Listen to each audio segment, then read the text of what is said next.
الحمد لله رب العالمين والعاقبة للمتقين والصلاة والسلام على سيد الأنبياء والمرسلين سيدنا ونبينا ومولانا محمد وعلى آله وصحبه أجمعين. أما بعد، أعوذ بالله من الشيطان الرجيم. بسم الله الرحمن الرحيم. ومن يوق شح نفسه فأولئك هم المفلحون. وصدق رسوله النبي الأمين الكريم. وقال تبارك وتعالى في عظمة حبيبه الكريم: إن الله وملائكته يصلون على النبي يا أيها الذين آمنوا صلوا عليه وسلموا تسليما. اللهم صل على سيدنا ومولانا محمد وعلى آله وصحبه وبارك وسلم. اللهم صل وسلم وبارك على حال محمد وعلى آل محمد. حاضرین و ناظرین اکرام، السلام علیکم ورحمۃ اللہ وبرکاتہ. عزیزو، درس حدیث پاک میں مشکات شریف سے کتاب الرقاق سے منتخبہ احادیث کے بیان کا سلسلہ چل رہا ہے.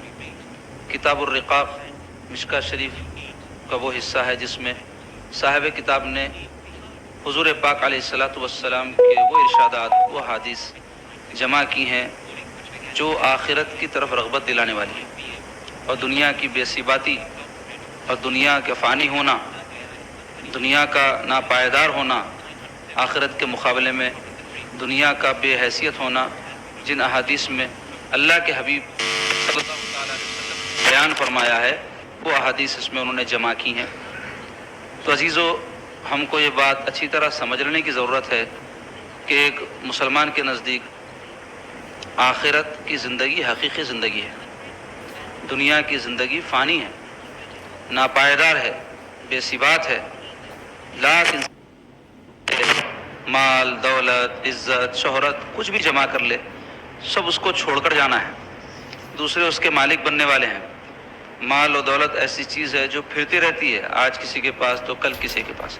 عزت و شہرت ایسی چیز ہے جو ہمیشہ باقی رہنے والی نہیں ہے، مگر انسان اسی کے پیچھے پڑ کے اپنی آخرت برباد کر لیتا، جو ہمیشہ کی جگہ ہے. دنیا ہمیشہ کی جگہ نہیں ہے، عارضی ٹھکانہ ہے، امتحان گاہ ہے. یہاں اللہ تعالیٰ انسان کو اس لیے بھیجے ہیں کہ آخرت کو سنوار لے یا بگاڑ لے، اس کے ہاتھ میں.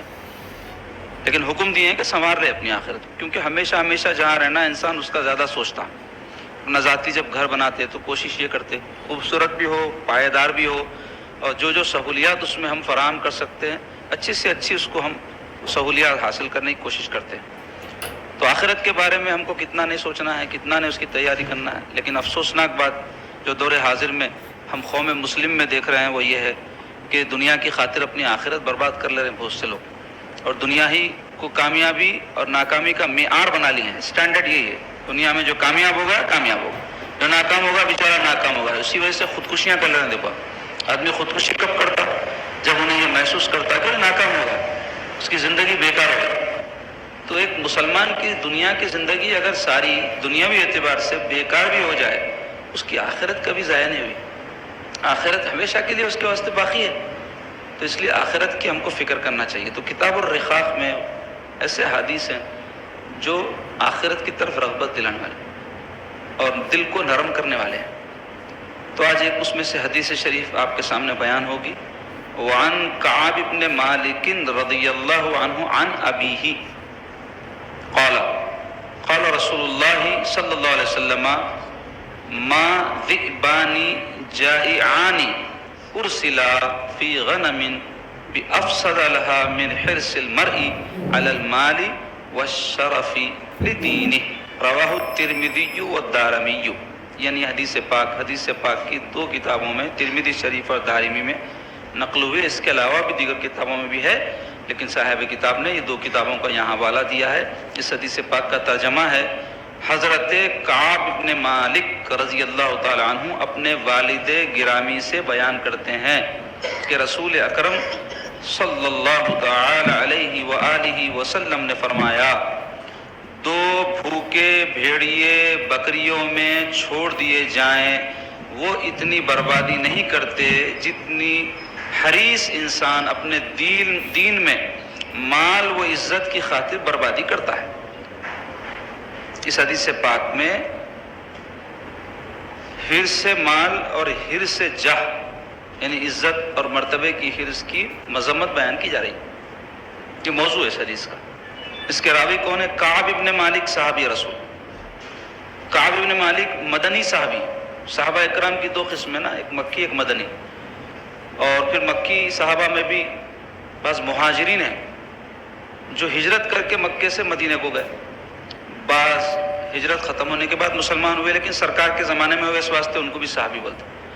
لیکن صحابہ میں فضیلت کی ترتیب یہ ہے، سب سے افضل خلفائے راشدین ہیں. خلفائے راشدین حضرت ابو بکر، حضرت عمر، حضرت عثمان، حضرت علی رضی اللہ عنہ. اور یہ بھی ترتیب کے اعتبار سے اہل سنت کے نزدیک افضل ہے. حضرت ابو بکر پہلے خلیفہ ہیں، ان ترتیب میں نمبر 1 ہے، فضیلت بھی ان کی وہی ہے. اسی اعتبار سے خلفائے راشدین. اس کے بعد عشرہ مبشرہ میں جو 6 لوگ ہیں، یہ 4 تو عشرہ مبشرہ میں بھی ہے خلفائے راشدین. اس کے علاوہ اور 6 صحابہ کون ہیں آپ لوگ جاننا ہو ان کے بارے میں، عشرہ مبشرہ کے. تو ان لوگوں کی بھی اس کے بعد فضیلت.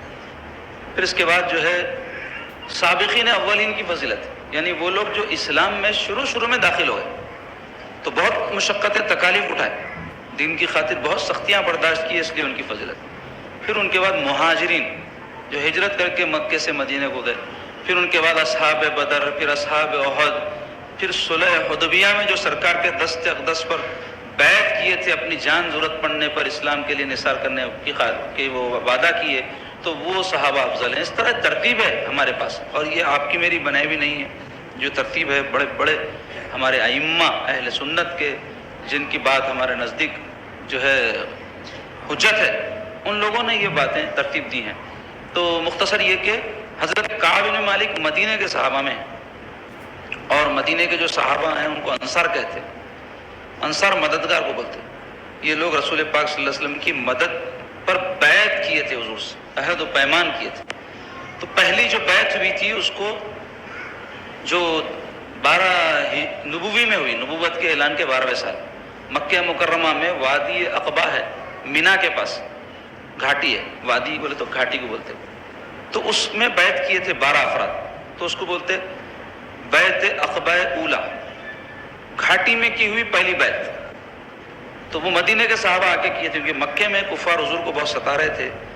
تو اللہ تعالیٰ آگے چل کر کے حکم دیا آپ ہجرت کر کے مدینہ طیبہ تشریف لے جائیں. تو اس کے لیے جو حالات پیدا ہو رہے تھے اس میں پہلا قدم تھا کہ مدینے کے صحابہ آ کے حضور سے بیعت کر کے بولے آپ ہم سے جو چاہے عہد لے لیجئے، ہم تیار ہیں آپ کی خدمت کے لیے. پھر نبوت کے 12ویں سال اسی گھاٹی میں بیعت عقبہ ثانیہ ہوئی، یعنی دوسری بیعت، گھاٹی میں کی ہوئی دوسری بیعت. اس میں 70 کے قریب مدینے کے صحابہ آئے اور حضور سے عہد و پیمان کیے کہ آپ مدینہ تشریف لائیے، ہم آپ کی جان کی حفاظت کریں گے، آپ پر جان نثار کریں گے، آپ جیسی فرمائیں گے ویسی خدمت کریں گے. تو ان 70 افراد میں کعب ابن مالک تھے. بڑے زبردست صحابی، خزرج قبیلے کے ہیں اور بڑی اونچی ان کی شان ہے. قرآن مجید میں بھی ان کا جو ہے اللہ تعالیٰ نے ذکر فرمایا اشارت سورہ توبہ میں. حضور پاک علیہ الصلوۃ والسلام سب سے پہلی جنگ جو کفار سے لڑے جنگ بدر ہے، جس میں حضور خود شریک ہوئے. سرکار کے زمانے کی جنگوں کی 2 قسمیں ہیں، ایک کو کہتے ہیں غزوہ، ایک کو کہتے ہیں سریہ. غزوہ ایسی جنگ کو کہتے ہیں جس میں خود حضور پاک صلی اللہ علیہ وسلم بنفس سے نفی شریک ہوئے، اور سریہ ایسی جنگ کو کہتے ہیں جو حضور کے زمانے میں ہوئی، حضور نہیں شریک ہوئے، صحابہ میں لشکر ترتیب دے کے بھیج دیے کسی کو ذمہ دار بنا کے. تو بہت سارے سریے ہیں لیکن 25-30 کے قریب غزوے ہیں. ترتیب وہ اس کی جو تعداد ہے اس کے بارے میں اختلاف ہے. امام بخاری کے نزدیک کچھ زیادہ کم ہے، کسی کے نزدیک کچھ زیادہ کم ہے. لیکن سرکار جس میں شریک ہوئی اس کو بولتے غزوہ، ایسی لڑائی جس میں حضور شریک. اب کئی موقعوں پر جنگ کی نوبت آئی، کئی موقعوں پر جنگ کی نوبت نہیں آئی، لیکن سرکار تشریف لے گئے تھے لشکر لے کر. تو سب سے پہلا غزوہ کون سا ہے؟ بدر. سب سے آخری تبوک، جنگ تبوک کہتے ہیں اس کو، غزوہ تبوک. یہ جو ہے 90 سال ہجرت کے لڑی گئی. 30,000 کا لشکر تھا. حضور کی حیات میں اتنا بڑا لشکر کبھی جمع نہیں ہوا. تو یہ حضرت کعب بن مالک کے بارے میں ایک عجیب بات ہے.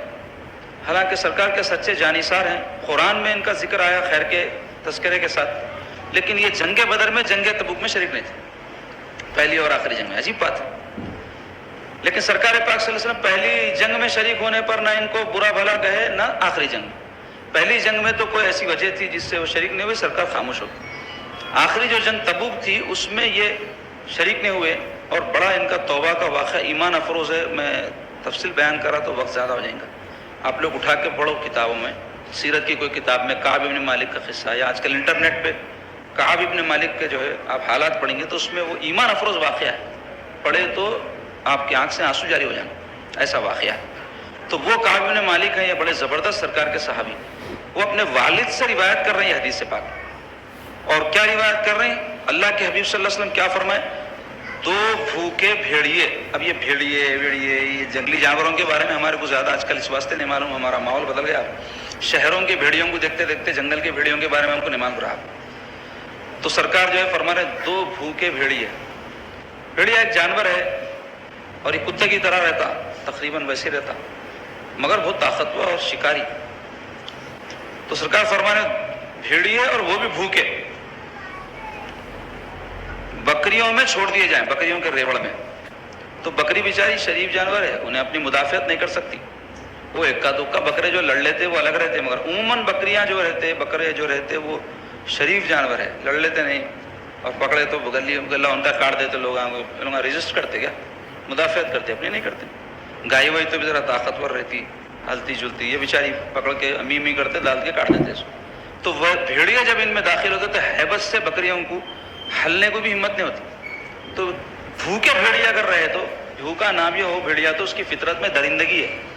بکری وکری نظر ہے تو چھڑ دیتا ہوں, بھوک نہیں بھی لگے تو پھاڑ دے کے چلے جاتا. شیر ہے, چیتا ہے, ببر ہے, ایسے ہی بھیڑیا ہے. یہ جانوروں کی طبیعت میں درندگی ہے, ان کو کوئی چیز کی ضرورت نہیں بھی رہی تو انہوں شکار کر دیتے. تو بھوکا کر رہا تو درندگی اور عروج پہ آ جاتی, اس کو ضرورت ہے. ایک بوٹی کھانا ہے تو پوروں کو مار دیتا ہوں, بھوکا بھیڑیا. تو سرکار ایک مثال دے رہے ہیں, یعنی حرص مال کی اور حرص جاہ بولتے عزت مرتبے شہرت کی حرص, میں بڑا ہو جاؤں لوگوں میں, لوگ میری عزت کریں, مجھے بڑا بنائیں, میری تعریف ہو. یہ جو 2 چیزوں کی حرص ہے اس کی ایک مثال دے رہے ہیں سرکار کہ اس کا نقصان کیا ہے. کیا مثال ہے؟ 2 بھوکے بھیڑیے بکریوں میں چھوڑ دیے جائیں تو وہ اتنی بربادی نہیں کرتے. پہلے بربادی اتنی رہتی اس کی آپ توقع نہیں کر سکتے, لیکن سرکار فرما رہے کم ہے وہ بربادی جو بھی کریں گے لوگ. پورے ریوڑ کو بھی مار دیے تو بھی وہ بربادی کم ہے. کس کے سامنے؟ اس کے سامنے جتنی حریص انسان اپنے دین میں مال و عزت کی وجہ سے کرتا ہے. مال کی محبت, عزت کی محبت, مال کی حرص اور عزت کی حرص کیا کرتی؟ دین کو برباد کر دیتی. کیسے؟ جیسے 2 بھوکے بھیڑیے بکریوں کے ریوڑ کو چندیا کر دیتے. یعنی دین چندیا ہو جاتا, ہمارے الفاظ میں, ہمارے عرف میں بولتے ہیں نا, چندیا ہو جانا تو کوئی چیز بالکل جو ہے نقصان میں آخری درجے کو پہنچ جانا. تو حرص مال اور حرص جاہ اس حدیث پاک سے معلوم ہو رہا ہے بدترین چیز ہے. مال اللہ کی نعمت ہے اور عزت بھی اللہ کی نعمت ہے. یعنی مطلقاً نہ مال برا ہے نہ مطلقاً عزت بری ہے. اللہ تعالیٰ انبیاء کا ذکر فرمایا ہے, ان کی عزت کرنے کا حکم دی ہے. ان کی عزت اللہ تعالیٰ بڑی اونچی رکھے ہیں, ان کی شان بڑی بلند رکھے ہیں. تو عزت اگر بری چیز ہوتی تو پھر کسی کے پاس بھی نہیں ہونا چاہیے. ایسے ہی مالدار تھے سارے, جو ہے صحابہ میں بہت بڑی تعداد ایسی بھی تھی جو غریب تھی, لیکن بعض صحابہ مالدار بھی تھے. اولیاء اللہ میں کئی جو ہے اولیاء اللہ مالدار تھے. تو اگر مال مطلقاً بری چیز ہے تو پھر وہ لوگ کبھی بھی جمع نہیں کرتے. اس میں بری چیز ہے محبت اس کی, مال کی محبت اور عزت کی محبت. آپ دیکھو مال کی محبت جب دل میں پیدا ہوتی تو جو چیز سے محبت رہتی ہے آدمی اس کی زیادتی چاہتا. خوب ہونا, بچوں سے محبت ہے, خوب بچے ہونا نہیں چاہتا آدمی, یا خوب بچے میرے قریب رہنا, بچے خوب تو ہونا ہی, قریب بھی رہنا. محبت کی وجہ سے آدمی پاس رکھنا چاہتا ہے. تو مال سے محبت ہے تو کیا چاہیں گا؟ خوب مال ہونا, اس کو بولتے ہیں حرص مال. اب حرص مال کی علماء نے 2 قسمیں کی ہے. ایک حرص مال وہ ہے کہ آدمی جائز طریقے سے کمائے لیکن خوب مال کی خواہش ہو, تجارت کر رہا خوب پیسے کما رہا, نوکری کر رہا بہت موٹی تنخواہ ہے, یا اور کچھ بھی کر رہا خوب پیسے کما رہا, حلال طریقے سے کما رہا, لیکن پھر بھی وہ مال خطرہ ہے اس کے لیے, نقصان دہ ہے. کیونکہ رسول اللہ صلی اللہ علیہ وسلم پسند نہیں فرماتے تھے حلال ذرائع سے بھی کثرت مال کو. مال کمانا منع نہیں ہے ہمارے دین میں, جمانا بھی منع نہیں ہے, خرچ کرنا بھی منع نہیں ہے. اس کے اصول ضابطے معلوم رہنا. آدمی گاڑی لیا تو گاڑی چلانا کیسا, مینٹین کیسا کرنا, بریک کہاں ہے, کلچ کہاں ہے, خراب ہوئی تو بنانا کا معلوم رکھ کے لینا. گاڑی لے رہے ہیں, معلوم ہی نہیں ہے, بیٹھ کے نکل جا رہے ہیں, ٹکر ہو جاتی, خود مرتے نہیں تو دوسرے کو مار دیتے. گاڑی جو ہے کیسا مینٹین کرنا نہیں معلوم تو خراب ہونا شروع ہوتی ہے, نقصان ہوتا ہے. اب پھر خراب ہو گئے, بنانا کا نہیں معلوم تو پڑ جاتی, لوہے میں تولنا پڑتا. تو ایسا ہی مال جو ہے کمانا کیسا, کیا جائز طریقے ہے وہ مال میں رہنا, تو اس میں بنیاد کیا ہے, کثرت مال کی خواہش نہ رہنا. ہرس, خوب پیسہ خوب پیسہ خوب پیسہ. کیوں؟ خوب پیسے کی جب خواہش ہوتی ہے, آپ یاد رکھو, اس سے دل میں بخل پیدا ہوتا ہے, کنجوسی. خوب پیسہ آپ کے پاس کب رہے گا, جب خرچ نہیں کریں گے. تو کما رہے اور خرچ کرے تو خوب کا رہتا ہے آپ کے پاس. تو جیسے ہی آپ خوب کمانا شروع کرتے ہیں نا, تو خوب رکھنا دل بولتا ہے, خوب رکھنا دل بولتے, بخل کنجوسی دل میں آتی, خرچ کرنا دل نہیں بولتا. تو اس کی وجہ سے آدمی کیا کرتا, جہاں حقوق ادا کرنا ہے ادا نہیں کرتا, جہاں ضرورت ہے وہاں خرچ نہیں کرتا, جس کی وجہ سے اس کا دین برباد ہو جاتا. بخل ایک بیماری ہے. سرکار فرمائے بخیل جنت میں نہیں جائیں گا, فرما دیے. تو بخیل کیا مسلمان نہ رہیں گا؟ مسلمان ہوتے بھی جنت میں نہیں جائیں گا. تو کئی ایسے گناہ ہیں, مسلمان ہے تو یہ نہ سمجھنا کہ میں مسلمان ہوں معاف ہو جائیں گے. کئی ایسے گناہ ہیں مسلمان ہوتے ہوئے اگر وہ گناہ آپ سے ہو جائیں تو فوری جنت میں نہیں جائیں گے, جہنم میں بھی ہو سکتا چلے جائیں. اگر اللہ رحم نہ کرے تو جہنم میں جب جائیں گے تو سزا بھگت کے جنت میں جائیں گے ایمان کی وجہ سے. اب وہ کتنے سال کی سزا رہتی کہ کتنی تکلیف رہتی کہ اللہ جانے. لیکن کئی مسلمانوں کو یہ غلط فہمی ہے, میرے دل میں ایمان ہے, اور سرکار فرمائے رائی کے برابر ایمان اگر کسی کے دل میں ہے تو جہنم میں نہیں جائیں گا. تو میں کبھی بھی نہیں جاؤں گا سمجھتا. جہنم میں ہمیشہ نہیں رہیں گا بولنے کا معنی ہے وہ. ورنہ مسلمان اگر کوئی ہے قاتل ہے معاذ اللہ, مسلمان کوئی ہے زانی ہے, مسلمان کوئی ہے ظالم ہے, مسلمان کوئی ہے اور جو ہے لوگوں کو ایذائیں پہنچانے والا, حق تلفیاں کرنے والا ہے, تو انہیں جو چاہے کر لے سکتا ہے. کیا مسلمان ہے بلکہ؟ تو پھر ایسا تو کوئی بھی مسلمان ہوں بلکہ جو چاہے کر لیں گا. نہیں, ہمارا دین یہ بولتا اگر کوئی مسلمان ہے تو ایمان کے ساتھ اعمال صالحہ اختیار کرنا, اچھے اچھے کام کرنا, برے کاموں سے بچنا. اگر برے کام اس سے ہو جائے, توبہ کر لیا, اللہ تعالیٰ معاف کر دیے, تو روز اول سے جنت میں چلے جائیں گے. لیکن اگر ایسا نہیں ہوا تو, یا ایسا کوئی جرم کرا جو اللہ تعالیٰ اپنے طرف سے معاف کرنے کا حق نہیں رکھے, مثلا کسی کا مال ہڑپ لیا, جس کا مال ہڑپا انہیں معاف نہیں کرا تو اللہ تعالیٰ معاف نہیں کرتا. ماں باپ کی نافرمانی کرا, ماں باپ معاف نہیں کرے تو اللہ تعالیٰ معاف نہیں کرتے. تو ایسے کوئی گناہ کرا تو جب تک کہ وہ گناہ معاف نہیں ہوں گا وہ آدمی جو ہے جہنم میں رہیں گا, ہوا کھا کے آئیں گا. اب ایمان کی وجہ سے جائیں گا جنت میں, لیکن کتنے سال جہنم میں رہتا نہیں معلوم, کیا تکلیف اٹھاتا نہیں معلوم. تو مختصر یہ کہ مال کی کثرت نقصان پہنچاتی ہے ہمیشہ. دین کے اندر خطرہ رہتا ہے کبھی بھی پڑا جانے کا. رسول پاک صلی اللہ علیہ وسلم کے زمانے میں ثعلبہ نام کے ایک شخص تھے. اس بارے میں علماء کا اختلاف ہے کہ یہ جو ثعلبہ کا واقعہ ہے, ایک بدری صحابی بھی تھے ثعلبہ بن حاتب رضی اللہ عنہ. تو بدری جتنے صحابہ ہیں سرکار ان کے بارے میں جنت کی بشارت دی. تو ان سے کیا ایسی حرکت جو اس واقعے میں بیان ہو رہی سرزد ہو سکتی کیا؟ تو بعض بولے نہیں یہ دوسرے ثعلبہ ہے. بہرحال واقعہ ہے کہ ثعلبہ نام کے ایک شخص حضور کی خدمت میں آئے, آ کے بولے یا رسول اللہ صلی اللہ علیہ وسلم میرے لیے دعا کیجئے, میرے کو بہت پیسے ہونا, بہت مال ہونا. تو اس زمانے میں پیسہ بولے تو جانور یعنی اونٹ بکریاں وغیرہ رہتے تھے, زیادہ جس کے پاس وہ نہیں مالدار. سونا چاندی وغیرہ ہوتا زیادہ نہیں تھا اس زمانے میں, پیسے کے طور پہ استعمال ہوتا تھا, مگر مال کو ناپتے تھے یہ چیزوں سے. کیسے؟ کسی کے پاس اونٹاں بہت ہے انہیں مالدار, بکریاں بہت ہے مالدار. تو انہوں بولے یا رسول اللہ دعا کیجئے میرے کو بہت مال ہونا. تو حضور فرمائے کہ یہ کثرت مال اچھی چیز نہیں ہے, اللہ تعالیٰ سے قناعت پسندی اختیار کرو, جو حال میں اللہ رکھے راضی رہو. تو بولے نہیں یا رسول اللہ دعا فرمائی. حضور ان کو فرمائے کیا تجھے اپنے نبی کی زندگی پسند نہیں ہے؟ یعنی مجھے دیکھ میرے پاس پیسے نہیں ہے زیادہ, میں نہیں رکھتا مال. اس وجہ سے نہیں کہ سرکار کے پاس مال نہیں تھا, حضور رکھتے نہیں تھے, جو آیا لوٹا دیتے تھے. تو پھر بھی بولے یا رسول اللہ آپ دعا کریے. تو بہت اصرار ہوا تو سرکار کی بارگاہ سے کوئی خالی نہیں جاتا تھا, تو حضور ان کے حق میں دعا کر دی. اب حضور کی دعا ہے وہ ادھر ہوئی ادھر قبول. تو اب ان کا مال بڑھنا شروع ہوا. تو انہوں مدینہ شریف میں رہتے تھے شہر میں. اب بکریاں جانور بڑھتے بڑھتے گئے تو اب ان کو مصروفیت بڑھ گئی. تو 5 وقت کی نماز کے بجائے ظہر اثر کو آنے لگے. صبح میں بکریوں کا چارہ ڈالے کرے تک ظہر ہوتی تھی, پھر جا کے شام میں ڈالنا ہے بول کے اثر کے بعد چلے جاتے تھے. تو خالی 2 نمازوں کو آ رہے اور مال بڑھا. تو اب ان کو شہر میں بکریاں جانور رکھنا مشکل ہو گیا. تو فارم ہاؤس لے لیے شہر کے باہر جا کے, وہاں بکریاں رکھ کے وہیں رہے. تو اب کیا کرنے لگے, جمعہ کو جمعہ نہیں لگے, روزانہ 5 نمازوں کو مسجد نبوی آنا تو دور ہوگا.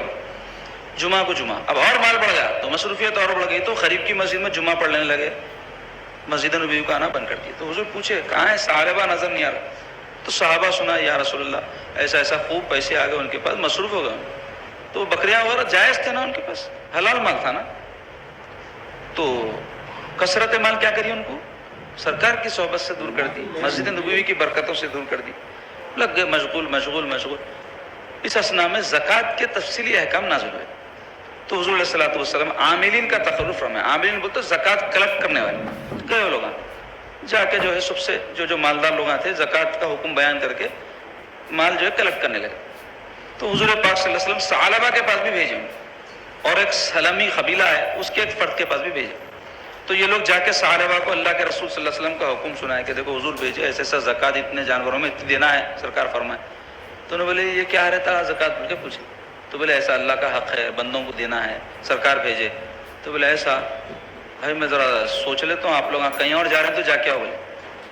تو لوگ دوسری جگہ جا کلیکشن کو گئے تھے، سلمی صحابی کے پاس گئے، تو انہوں نے بولے اللہ کے رسول کا حکم ہے میرا سارا مال لے جاؤ۔ تو انہوں نے بولے نہیں نہیں، سرکار فرمائے سارا نہیں ہونا، 2.5%، 40واں حصہ بس اتنا دے دو۔ تو بولے آپ جو ہونا لے لو اس میں سے 40واں حصہ۔ تو بولے نہیں نہیں، پورا اچھا ہم لے لیں گے تمہارے جانوروں میں سے، تو تمہارے کام کے آئیں گے، دودھ والے لے رہے ہیں، گوشت والے لے رہے ہیں، تو تمہارے پاس کمزور رہ جائیں گے، تم اس میں سے سمجھ کے نکالو۔ تو اچھے سے اچھا نکال کے دیو۔ اب لے کے ثعلبہ کے پاس پہنچے، ثعلبہ کیا ہوا آپ کا؟ تو بولے نہیں بھائی یہ تو کافروں سے جیسا جزیہ لیتے نہیں مسلمان بادشاہ ویسا ہے، بولے یہ میرا پیسہ میں محنت کرا اس کے پیچھے میں کہیں کو دیوں غریب غریبوں کو۔ اللہ اکبر، نہیں دیتا بول دیا۔ وہ لوگ آ کے سرکار کو سنیں یا رسول اللہ ثعلبہ ایسا بولے، بولتے حضور فرمائے اللہ ثعلبہ پر رحم فرمائے، اللہ ثعلبہ پر رحم فرمائے، فرمائے سرکار۔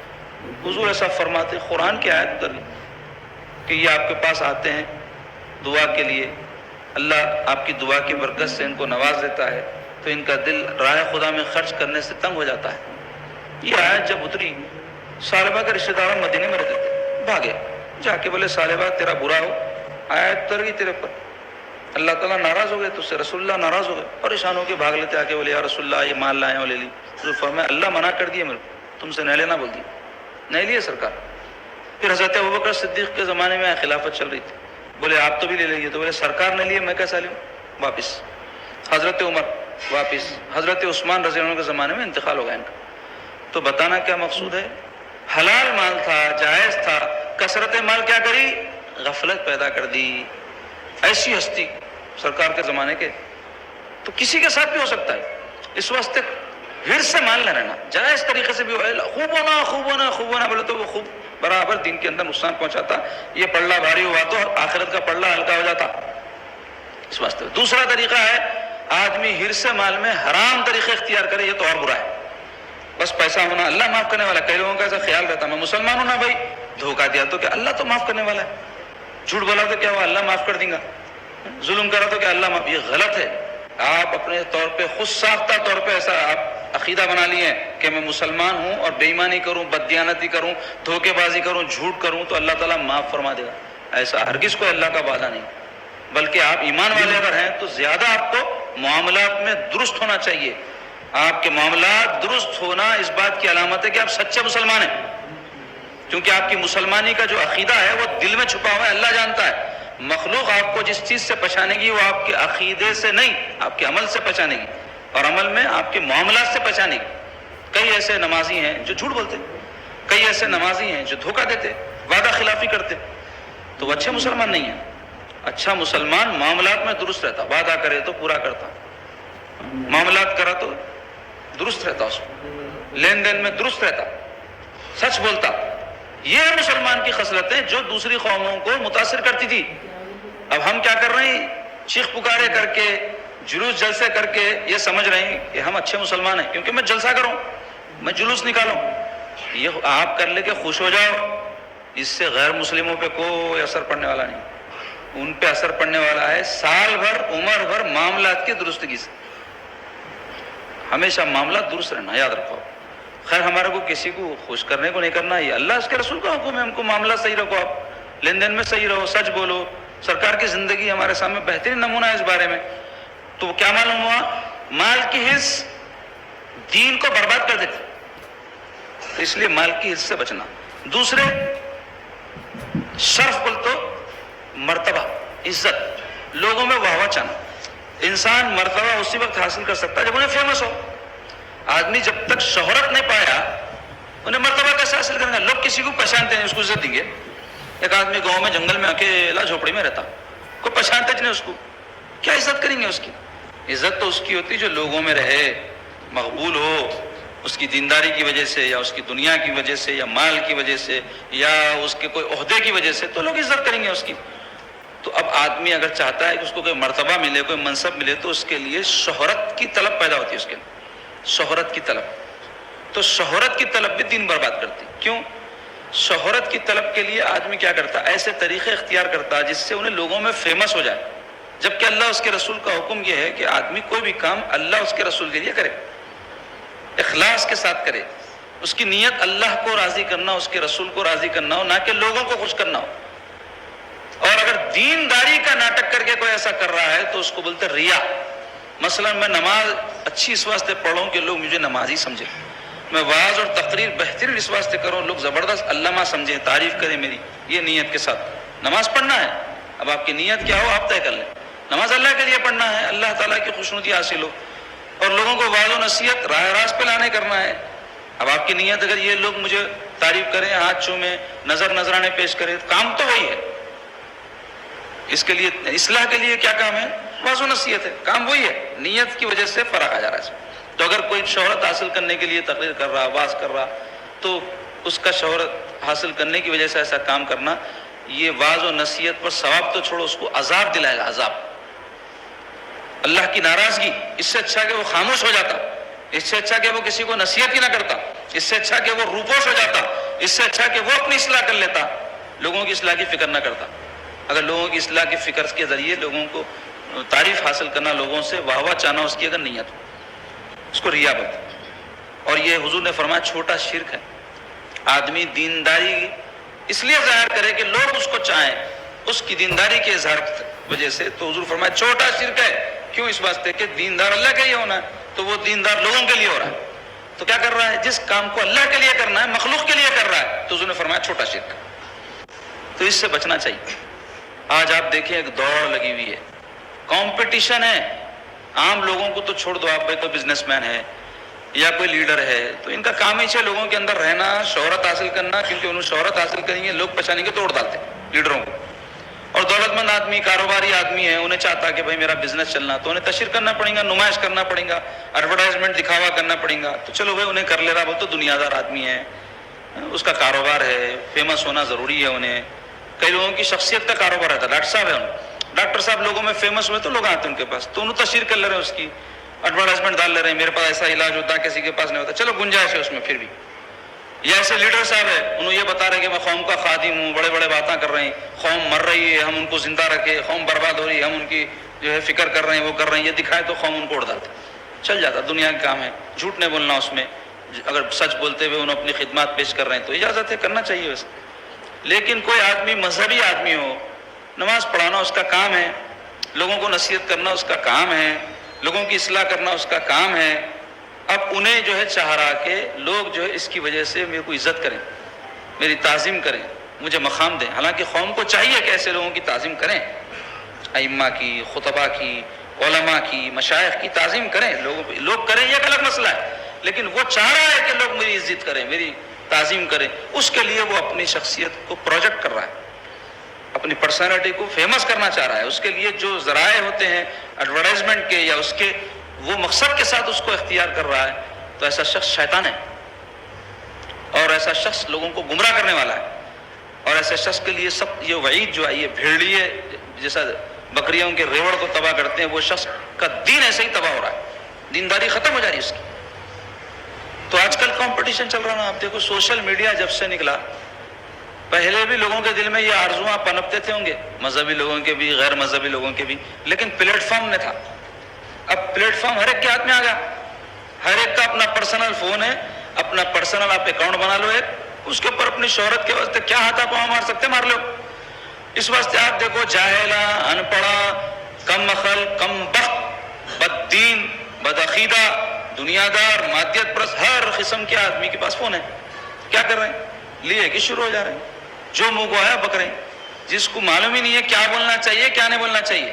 سمجھدار آدمی اس کو بولتے رہنے والے کو سمجھدار نہیں بولتے. کیا بولنا چاہیے وہ بولے، کیا نہیں بولنا چاہیے وہ نہ بولے، سمجھ کر بولے، سوچ کر بولے، بولنے سے کیا اس کے اثرات مرتب ہوتے ہیں وہ غور کر کے بولے. تو اب یہ جتنے بولنے پکارنے والے ہو گئے آج کل، سیاسی فیلڈ میں بھی ہے، مذہبی فیلڈ میں بھی ہے، اور ایسے ہی بعض لوگوں کو شوق ہو گیا تو کیا کر رہے ہیں، دعوتوں میں گئے فوٹواں ڈال لیے، کھانا کھا رہے ہیں سو فوٹواں ڈال لیے، پارکوں میں گئے فوٹواں ڈال لیے. کیوں ڈال رہے ہیں پوچھ لوں؟ شہرت چاہ رہے ہیں، اور کیا چاہ رہے ہیں بھائی آپ؟ کیا وجہ ہے اس کی؟ دوسری کوئی وجہ ہو تو بتائیے مجھے. ایک آدمی جو ہے اچھے کپڑے پہنا اور دوسروں کو بتانا چاہ رہا ہے تو اس کے لیے انہیں کیا کر رہا، فون کے اوپر فوٹوਆਂ کھینچتا، واٹس ایپ سے اپنے رشتہ داروں کو بھیج دیا، فیس بک پہ ڈال دیا. کیا چاہ رہا ہے اس کے ذریعے؟ لوگ تعریف کریں اس کی. تو تعریف کے لیے پروجیکٹ کر رہا ہے سب چیزیں. دین میں حرام ہے یہ کام، لوگوں کو نہیں معلوم آج کل، اور اتنا عام ہو گیا ہے. اب حرام کوئی عام ہوگا تو معاذ اللہ حلال ہو جاتا کیا وہ؟ یہ اور بات ہے کہ لوگ اس کو حرام نہیں سمجھ رہے. کم علمی کی وجہ سے اگر ایسا ہے تو اللہ معاف کرے گا، لیکن اگر کوئی جانتے بوجھتے کہ حرام ہے اور اس کو حلال سمجھ رہا ہے، مسلمان ہی نہیں ہونے. تو ایسے شہرت کے لیے اپنے کاماں کرنا اور اس کو غیر ضروری پروجیکٹ کرنا، یہ چیز بری ہے. ہاں اگر کوئی دین کی بات پہنچانے کے لیے اس پلیٹ فارم کو اب استعمال کر رہے ہیں، اللہ رسول کی بات دوسروں تک پہنچانے کے لیے اس پلیٹ فارم کو استعمال کر رہے ہیں، تو کوئی بھی چیز مطلقاً بری نہیں ہوتی، اس کا غلط استعمال اور صحیح استعمال دونوں رہتے ہیں. صحیح استعمال معلوم نہیں تو قوم ہماری کیا کر رہی، اور 90% کہوں گا اہل سنت والجماعت کے لوگ اس میں لگے ہوئے. کیا فیس بک ہونا، واٹس ایپ ہونا، اس کے اوپر اپنے فوٹوਆਂ ہونا، اس کے اوپر واہ واہ ہونا، تعریف ہونا، کتنے ویوز آئے، کتنے لائکس آئے. کتنے لائکس آئے کا جو جذبہ ہے نا، یہ حب جاہ ہے. آدمی اپنے آپ کو چھپا دے. سرکار پاک صلی اللہ علیہ وسلم فرماتے ہیں اللہ کے بعض بندے ایسے ہیں، بال پراگندہ، کپڑے پیون والے، دنیا ان کو جانتی نہیں ہے. رشتہ ماننے تو لوگ رشتہ نہ دیں، ان کی بے بخاری کی وجہ سے ان کا کوئی مقام نہیں ہے. اچھا رشتہ اچھے لوگوں کو دیتے ہیں، لوگ کھاتے پیتے، اسمارٹ، اچھے کپڑے، پیسے والا، ایسا ہونا نا داماد. لیکن وہ رشتہ بھیجے تو کوئی رشتہ نہ دے، ان کو قبول نہ کرے ان کا رشتہ. لیکن قسم ہے خدا کی، اللہ کے حضور میں قسم کھا لیں تو اللہ تعالیٰ ان کی بات پوری کر دے. ایسے اللہ کے بندے، یہ اولیاء اللہ بزرگان دین، یہ اپنی پرسنالٹی پروجیکشن نہیں کرے، اخلاص کے ساتھ دین کی خدمت کرتے رہے. اللہ تعالیٰ لوگوں کے دلوں میں ان کی محبتیں ڈال دیا، لوگوں کے دلوں میں ان کی عقیدتیں ڈالا. وہ اس کے لیے کام نہیں کیے. اور آج ہماری کوششیں، ہماری محنتیں، ہماری تقریریں، ہمارے جلسے، ہمارے جلوس، یہ سب کے لیے ہے شخصی پروجیکشن. اب کس کے دل میں کیا ہے وہ تو اللہ جانے، لیکن ایک عام بات بتا رہا ہوں. کوئی اللہ کے بندے مخلص بھی ہوں گے، میں سب کو نہیں بول رہا ہوں، لیکن اگر کوئی اس جذبے کے ساتھ کہ اس کے ذریعے میں لوگوں میں مشہور رہوں، میرا ایک مقام مرتبہ بنا رہے، میری واہ واہ اور تعریف ہوتی رہے، عالم ہو، مشائخ ہو، کوئی ہو، وہ اس حدیث پاک میں جو وعید ہے دین برباد ہونے کی، اس کا مستحق ہے. تو کوئی بھی کام اخلاص کے ساتھ ہونا چاہیے، اللہ کے لیے ہونا چاہیے. مال کا کمانا اس نیت سے ہو کہ اس سے میں حقوق ادا کر سکوں، اس کے ذریعے میں لوگوں کے لیے مددگار بن سکوں. ایسی نیت رہتی نہیں. خوب پیسے کماؤں، فخر کروں، لوگوں میں گاڑیاں آ رہے تو لوگ میری عزت کریں، یہ سب رہ جاتا، نکل جاتے. کتنے بڑے بڑے سیٹاں، کتنے بڑے بڑے لیڈراں، کتنے بڑے بڑے بادشاہ گنبدان قطب شاہی میں جا کے دیکھو، اب تو بھی ذرا صاف ستھرا کر کے رکھے. بچپن میں ایک وقت اسکول سے تفریح کو لے گئے تھے، دیکھا کتے لوٹ رہے تھے، اپنی آنکھوں سے دیکھو کتے. جبکہ ان کا عالم یہ تھا کہ انسان ان کے دربار میں بغیر اجازت کے نہیں آ سکتا تھا، بڑے بڑے مرتبے والا. اور ان کے دنیا سے جانے کے بعد یہ حال ہو گیا. کئی دنیا میں ہی ذلیل ہو گئے. آپ دیکھو انقلاب کے نام پہ عرب میں جو کچھ ہوا، عراق میں کیا ہوا، شام میں کیا ہوا، تیونس میں کیا ہوا، سب ہوا. بڑے بڑے سلاطین رسوا اور ذلیل ہو گئے دنیا میں اپنی زندگی میں. تو یہ سب رہنے والا نہیں ہے. عزت، شہرت، مرتبہ آج ہے کل چلے جاتا، مال ہے آج. رہنے والی چیز ہے ایمان، حب خدا و رسول، تقوی جو آپ کے ساتھ جائے گا. یہ آپ کے برے اعمال اگر آپ اس کو کوٹلی بنا کے رکھیں تو وہ بھی جانے والے ساتھ. اس لیے ہم کو مال کی حرص سے اور عزت، شہرت، مرتبے کی حرص سے بچنا چاہیے. کوئی بھی کام کرے اللہ تعالیٰ کی خوشنودی کے لیے کرے. تو اب اگر مال کی حرص دل میں پیدا ہوئی تو اس کا علاج کیا ہے؟ وقت تھوڑا زیادہ ہوگا اس موضوع پر، لیکن مختصر بیان کر دیتا ہوں کہ علاج بھی انہوں نے خالی مرض پہ روئے تو کچھ بھی نہیں ہوتا. مال کی حرص کا علاج ایک ہی ہے، مال خرچ کرتے رہنا. جمع کرے سب فساد پیدا ہوتا. حلال طریقے سے کمانا اور حقوق ادا کرنے کے بعد جو اضافہ ہے اس کو اچھے کاموں میں خرچ کرتے رہنا. مال آتے بھی رہتا، برکت بھی رہتی. اور مال کی حرص پیدا ہوئی تو یہ دنیا کو دیکھنا. اس کی رونق کو نہیں، زرخ برق ہونے کو نہیں، اس کے فانی ہونے کو. کیسے کیسے مالدار، کیسے کیسے دنیا دار، کیسے کیسے صاحب اختیار تھے، سب قبروں میں پڑے ہوئے، آگوں میں جل گئے، مٹی ہو گئے، کیا کیا ہو گیا، سب چلے گئے، ان کا مال دوسروں کے حوالے ہو گیا. تو مال کی حرص کام نہیں آتی. عزت اور شہرت کی حرص پیدا ہوئی تو بزرگان دین بولے اگر آپ اپنے کسی خاص خوبی کی وجہ سے آپ سمجھ رہے ہیں لوگوں میں فیمس ہو جاؤ تو وہ خوبی آپ کی اپنی ذاتی نہیں ہے، اللہ کی عطا ہے. آپ میں علم ہے، اللہ کی عطا ہے. آپ کے اندر صلاحیت ہے، کوئی فن ہے، اللہ کی عطا ہے. تو اللہ کا شکر ادا کرو، نہ کہ لوگوں میں اس کے ذریعے واہ واہ حاصل کرنے کی کوشش کرو. اور ایک کام یہ کرو کہ اپنے کاموں کو دین کے خاص طور پہ چھپا کے کرو. بھائی علاج ہے یہ حب جاہ کا، مرتبے اخلاص پیدا کرو اپنے دل میں.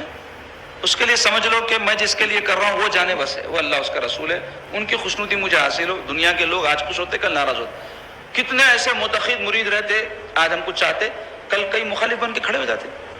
کئی لوگوں کے دل میں آج جو عقیدت رہتی کل نہ رہتی. آج جو ان کے دل میں عظمت رہتی، اچھی کوئی بات سن کے کل نہ رہتی. آج کوئی مجلس میں آتا کل نہیں آتا، میں کچھ خاص ندی کی بات. تو یہ رہنے والی چیز نہیں ہے، یہ چڑھتا اترتا معاملہ ہے. یہ اللہ کی خوشنودی، اس کے رسول کی خوشنودی کسی بھی کام میں ہر آدمی کا یہ مقصد ہونا چاہیے. اور اپنے دین کے کاموں کو خاص طور پر نماز پڑھنا، روزہ رکھنا اور دیگر ایسے کام ہیں جو عبادات سے تعلق رکھتے ہیں یا جس میں تقاضا دین کا یہ ہے کہ اس کو دکھا کر نہ کیا جائے، اس کو چھپا کر کرو. باقی جو شرعی احکام ہے، واضح و نصیحت کرنا ہے، اگر کوئی اس کا اہل ہے تو لوگوں میں کرنا پڑے گا. اکیلے بیٹھ کے واز کرا دیوانہ بولیں گے تو وہ کرنا ہی ہے اس کو. ایسا ہی اگر کوئی کام ایسا ہے کہ جو عوام میں لانا ضروری ہے، اس کو جو ہے آپ عوام میں لائیں. ورنہ جو کام عبادات کی صورت میں تنہا کرنا ہے تنہا کریں. روزہ، نماز، تلاوت، ذکر، یہ سب آپ کے کرنے کے کام ہے، میرے کرنے کے، اپنے اپنے کے طور پہ اس کو کریں. غیر ضروری اس کو کر کے لوگوں میں بتانے کی کوشش نہ کریں، اس سے عزت حاصل کرنے کی کوشش نہ کریں.